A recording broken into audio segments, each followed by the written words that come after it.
जिंदगी में बंदगी तू करना है, जिंदगी में बंदगी तू करना है, जिंदगी बे बंदगी शर्मिंदा है, जिंदगी बे बंदगी शर्मिंदा है।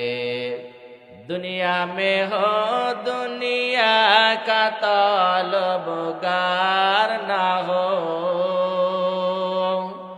बाजार से गुजरा हो खरीदार ना हो। ये दुनिया एक मिसल कागज फूल है, ये दुनिया एक मिसल कागज फूल है, जिंदगी में बंदगी तू करना है, जिंदगी बे बंदगी शर्मिंदा है। ও আল্লাহর পাগলেরা, ও আম্মা জানেরা, ভালো করে বুঝেন। কাটুরিয়া ডাক দেয়া বলে, ও আল্লাহর বান্দা, মুসলমান কোরআন পারে না, হতে পারে না, মুসলমান উজু ছাড়া একটা মুহূর্তেও থাকতে পারে না। ও আব্বা জানেরা, অন্তরের কানটা লাগায়া শুনেন। ও আম্মা জানেরা, এখনো যারা বাহিরে আসো, বাড়িতে আসো, মাহফিলের প্যান্ডেলে আসো গো মা। ও কলিজার টুকরা যুবক ভাই, আয় আয় আয় আয়, হতে পারে আজকের রাত্রটা আমাদের জন্য শেষ রাত। আয় রে যুবক, আয় আয় আয়, ও যুবক আয় আয়। ও মুরব্বী বাবারা খেয়াল করেন, কাঠুরিয়া ডাক দেয়া বলে, এটা তো হতে পারে না। আল্লাহর বান্দা রশিদ আম্মার ডাক দেয়া বলে, ও কাঠুরিয়া ভাই, তুমি তো সাধারণ কোন যুবক না, তুমি তো সাধারণ কোন যুবক হতে পারো না। ও কাঠুরিয়া, যাও যাও, আসরের নামাজের ইমামতিতে দাঁড়ায় যাও। কাঠুরিয়া ডাক দেয়া বলে, না না না, আমার ইমামতিতে দিবেন না। আপনার শরীরে তো দেখা যায় বড় জুব্বা, আপনার মাথার ভিতরে টুপি, মনে হয় আপনি আল্লাহর বড় পেয়ারা বান্দা। আপনি যান নামাজের ইমামতি করে। বলেন, না না কাঠুরিয়া ভাই যাও। যখন কাঠুরিয়া নামাজের ইমামতিতে দাঁড়াইলে, তখন ও যুবকেরা একটা বার চিন্তা করো, আমাদের আসরের নামাজ পড়তে সময় লাগে 7 থেকে 8 অথবা 10 মিনিট।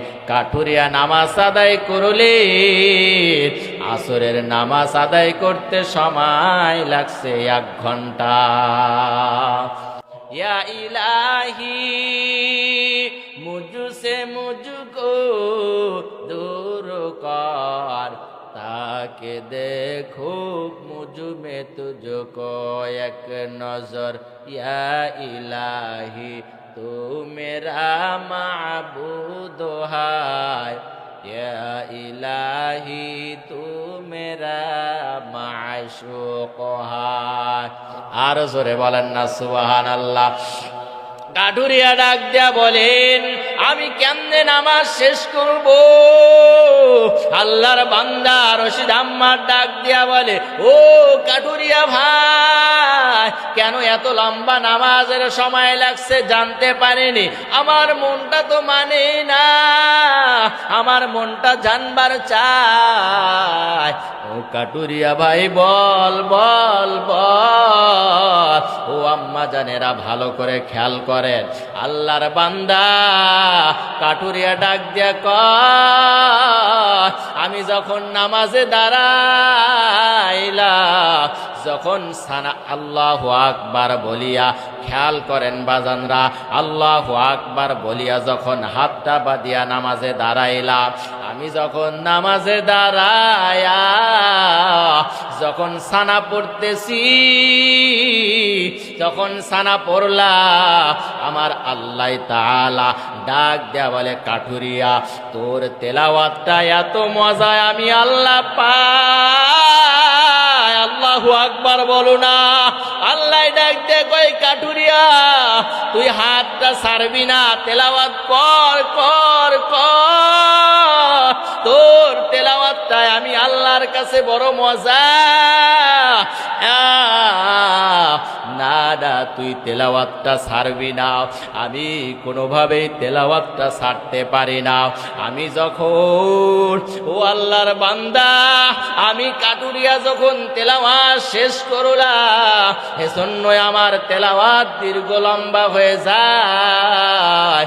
যখন আমি কাটুরিয়া রুকুতে গেলাম, যাওয়ার পরে আমার আল্লাহ আবার আল্লাহর কুদরতি হাত আমি কাটুরিয়ার পিঠে বুলাইয়া দে। আল্লাহু আকবার বলো না। ওই আল্লাহ আমার পিঠের ভিতরে হাত বুলায়ার বলে, কাটুরিয়া রে তোর রুকুটায় আমি আল্লাহর কাছে বড় পছন্দ হয়েছে, এজন্যই আমি আল্লাহর কুদরতি হাত তোর পিঠের উপরে আমি আল্লাহ বুলায়া দিতেছি। ও রশিদ আহমদ ভাই বলো না, আমি কাটুরিয়ার রুকু থেকে কেমনে মাথাটা উঠাই।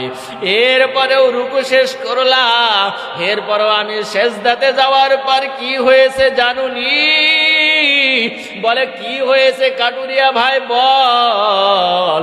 বলে আমি যখন সেজদায় গেলাম, আমার মাথাটা যখন আমি জমিনে রাখলাম, আল্লাহ তাআলাই ডাক দিয়া বলতেছে, ও কাটুরিয়া রে তোর সেজদাটা এত ভালো, এত মজা, তোর জবান দিয়া বলতেছ সুবহানা রাব্বিয়াল আ'লা। না না আমার কুদরতি পাও না, আমি আল্লাহ তোর কপালের নিচে আমার কুদরতি হাতটা দিয়া দিলাম। ওই আল্লাহ তাআলা আমার সেজদার ভিতরে আমার কপালে কুদরতি হাত লাগাইছে আর বলতেছে, কাটুরিয়া রে তোর সেজদাটা এত মজা, এত মজা, আমি আল্লাহর কাছে তোর সেজদাটা বড় ভালো লেগে গেছে, এজন্যই আমার নামাজটা এত দেরি হয়েছে। আমি আল্লাহর ওই নামাজে দাঁড়ায়া এত মজা পেয়ে গেলাম।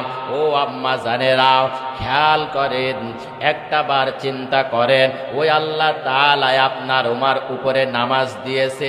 ও আম্মা জানেরা একটা বার চিন্তা করো, ওই আল্লাহ তাআলা যেই নামাজটা আপনার আমার জন্য দিয়েছে, আম্মা জান সন্তানটারে নামাজওয়ালা বানাইতে পারো না। আল্লাহ তাআলা কি ঘোষণা দিয়েছে জানো রে? আল্লাহ তাআলা বলবেন, ও আব্দুর রহিম, ও আমিনা বেগম, যা দুনিয়ার মধ্যে যখন আসরের আজান হয়ে গিয়েছিল, ও রহিমা বেগম নামাজে দাঁড়ায়ছিলেন, আল্লাহর নবী ডাক দেয়া বললেন, আসরের আজান হয়ে গেছে, আম্মা জান নামাজে দাঁড়ায় গেছে। কত আম্মা জানেরা যায় নামাজে দাঁড়ায় যায়, ছোট্ট একটা সন্তান মায়ের সাথেও দাঁড়ায় যায়, মাও যখন ঠোঁট লড়ায়া লড়ায়া সূরা কয়, সন্তানটা একবার মায়ের দিকে তাকায়, আবার সন্তান দেখে মায়ের ঠোঁট লড়ে, সন্তানটাও ঠোঁট লড়াই কিছু পড়তে পারে না। আমার আল্লাহর কুদরতি জোশ মেরে যায়, আল্লাহ ডাক দেয়া বলে, ও রহমতের ফেরেশতা যা যা। পারে না সে কি বলে? বলে আল্লাহ মাই যেমন ভাবে ঠোঁট লড়াইয়া লড়াইয়া আপনার প্রশংসা আদায় করতেছে, এই বাচ্চাটাও মায়ের দিকে তাকায় আবার ঠোঁট লড়ায়।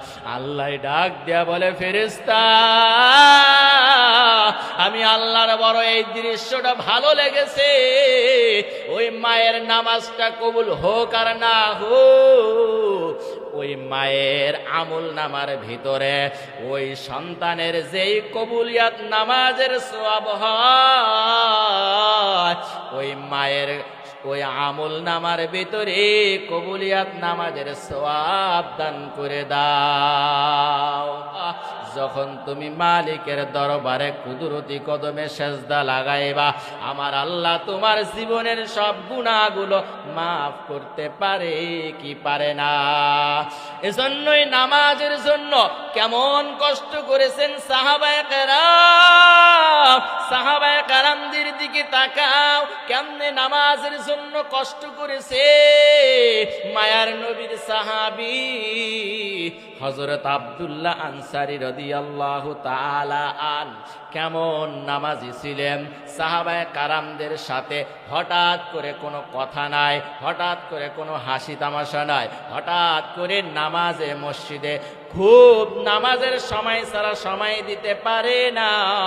মায়ার নবীর সাহাবী আব্দুল্লাহ মসজিদে যায় সবার পরে, আবার মসজিদ থেকে আসে সবার আগে। মায়ার নবীর সাহাবীরা মায়ার নবীকে বলতেছে, ও নবী আমার, আপনার সাহাবীর ব্যাপারে আমরা একটা অভিযোগ দিতে চাই। মায়ার নবী সমস্ত সাহাবীদের কাছে জিজ্ঞাসা করলেন, ও সাহাবায়ে কারামেরা, কি বলবা বলো। বলে, আপনার সাহাবী আমাদের সাথী ভাই আব্দুল্লাহ আনসারী, সে তো কেমন জানি আমাদের সাথে কথা বলে না, কেমন জানি সবার শেষে আসে, মাঝে মাঝে দেখি মসজিদের বারান্দায় নামাজ পড়ে, আবার সালাম ফিরায়া সবার আগে মসজিদ থেকে বাহির হয়ে যায়। আসো আসো, সাহাবায়ে কেরামরা বলতেছে, ও মায়ার নবী, আপনি যদি অনুমতি দেন আব্দুল্লাহ আনসারীর বাড়িতে আমরা যাব। যাইয়া আব্দুল্লাহ ভাইরে জিজ্ঞাসা করব, ও কলিজার টুকরা যুবক মুরব্বী বাবারা, অন্তরের কানটা লাগায়া শুনো না রে বাবা, ও আম্মা জানেরা, একটুবার চিন্তা করো। মায়ার নবী আব্দুল্লাহর বাড়ির কিনারায় দাঁড়াইয়া ডাক দিয়া বলে, আব্দুল্লাহ আয় ঘরের ভিতরে আসুনি রে আব্দুল্লাহ। আব্দুল্লাহ কোনো আওয়াজ দিতে পারে না।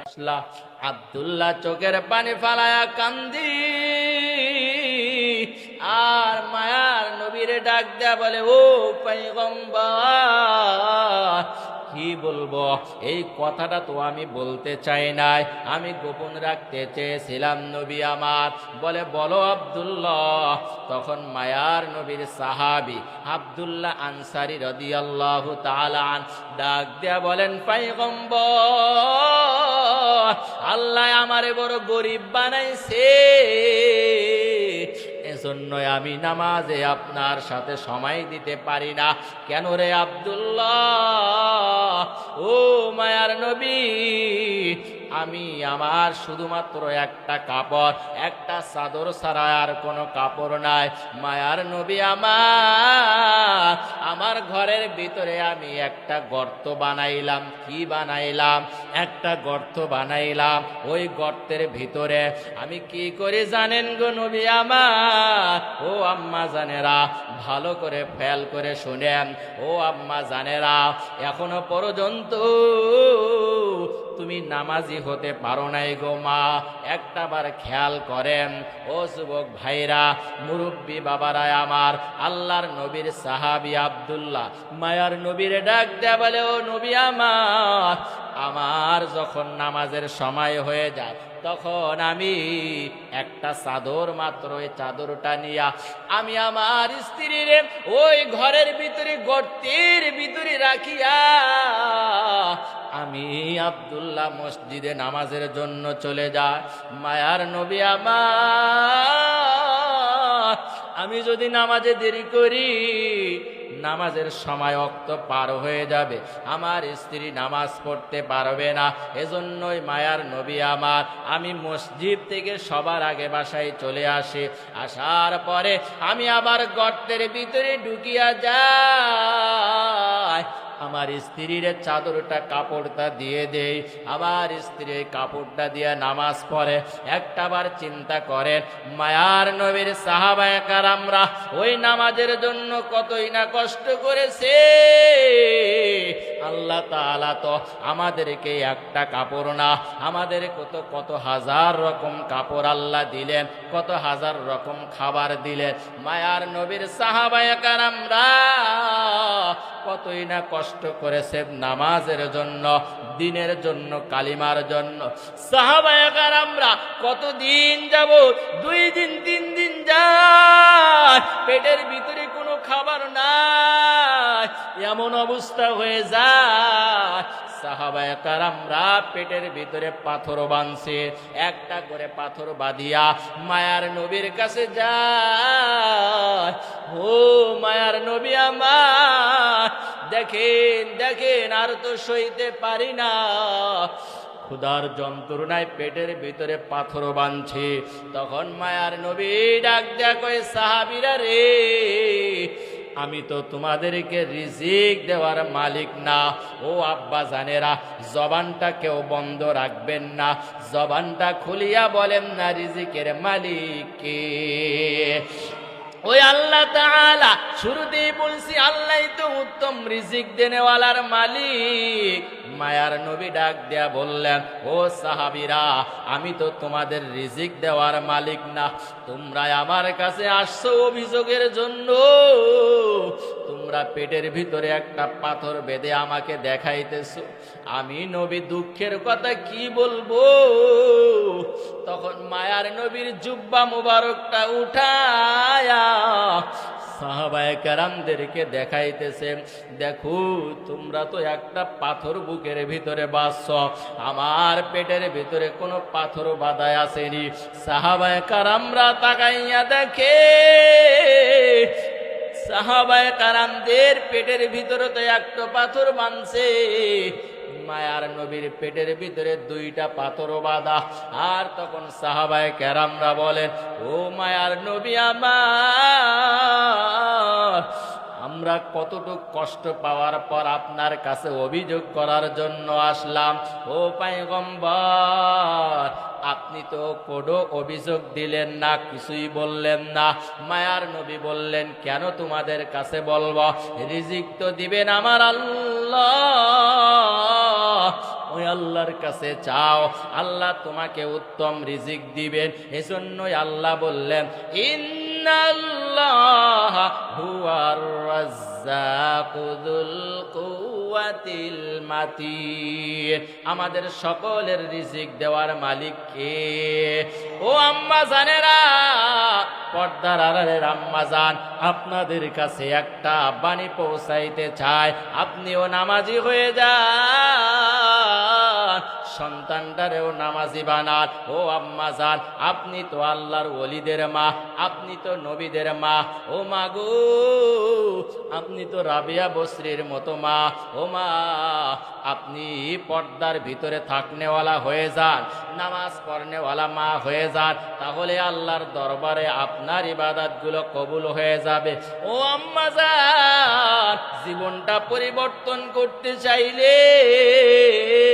নিজের জীবনটা যদি পরিবর্তন করতে চাও, সন্তানটারে কোরআনওয়ালা বানাও, স্বামীটারে নামাজে পাঠায়া দাও। এজন্যই আল্লাহ তাআলা পবিত্র কোরআনের মধ্যে জানায়া দিলেন, তোমাদের উপরে যেই নামাজগুলো আমি আল্লাহ দিয়েছি, এই নামাজ দুনিয়ার সমস্ত গুনার কাছ থেকে তোমাদেরকে বাঁচাইবে, যদি নামাজের মতো নামাজ পড়তে পারো। এজন্যই আল্লাহ তাআলা যে নামাজগুলো আমাদের উপরে দিয়েছে, আমরা সকলেই বলি তো ওই নামাজগুলো আমাদেরকে পড়ার দরকার আছে না নাই? আজকে থেকে কারা কারা ওই আল্লাহর মোহাব্বত নিয়া, নবীর তরিকা মোহাব্বত নিয়া, মদিনাওয়ালার মোহাব্বত অন্তরে নিয়া কারা কারা নামাজগুলা আজকে থেকে সময় মতো আদায় করব?